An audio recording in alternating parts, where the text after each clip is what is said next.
सातवें वेतन आयोग का कार्यकाल खत्म हो गया है और अब सभी को जनवरी जून 2026 के डीए का इंतजार है। कर्मचारियों और पेंशनर्स के बीच लगातार डीए को लेकर चर्चा तेज है। कोई कह रहा है कि इस बार सरकार बड़ी बढ़ोतरी कर सकती है, तो कई लोगों ने दावा किया कि इस बार बहुत ज्यादा बढ़ोतरी होने की उम्मीद बिल्कुल नहीं है। इसके साथ डीए कब आएगा, इस पर भी सवाल उठ रहे हैं। तो चलिए मैं आपको पिछले 5 सालों के पैटर्न से समझाता हूं कि होली से पहले घोषणा होगी या इंतजार लंबा होगा।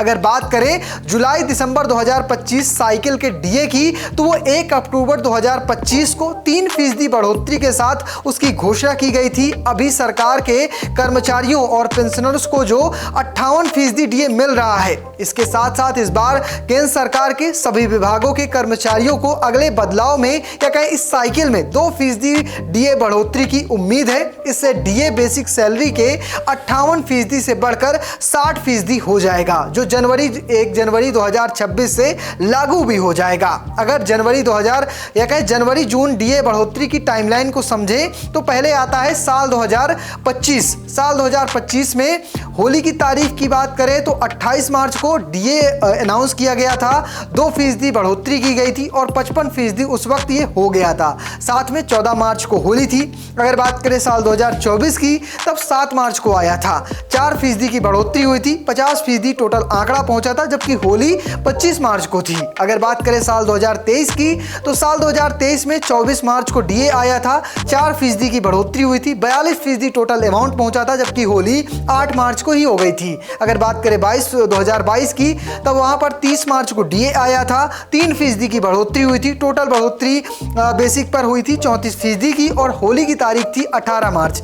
अगर साल 2021 की बात करें तो इस साइकिल में इस दरमियान कोविड आ गया था, जिसकी वजह से डीए को रोक दिया गया था और होली रखी हुई थी 29 मार्च को।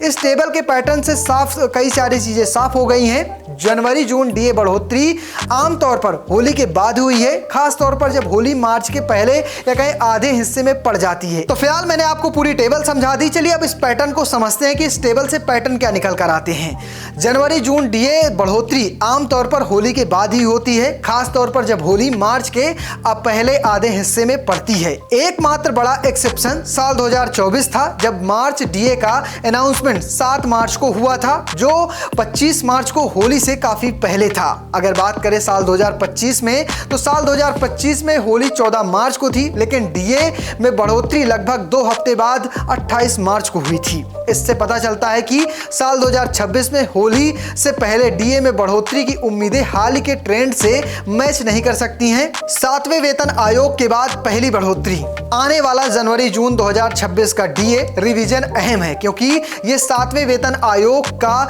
समय खत्म होने के बाद पहली बढ़ोतरी होगी। 8वें वेतन आयोग ने काम करना शुरू कर दिया है और उम्मीद है कि ये अगले साल मार्च अप्रैल के आसपास अपनी रिपोर्ट देगा। हालांकि रिपोर्ट जमा होने के बाद भी इसे लागू होने में काफी समय लग सकता है। फाइनेंशियल एक्सप्रेस के अनुसार पिछले अनुभव के आधार पर केंद्र सरकार के कर्मचारियों और पेंशनर्स को 8वें वेतन आयोग के तहत असल सैलरी रिवीजन देखने के लिए 2027 के आखिर या 2028 की शुरुआत तक इंतजार करना पड़ सकता है।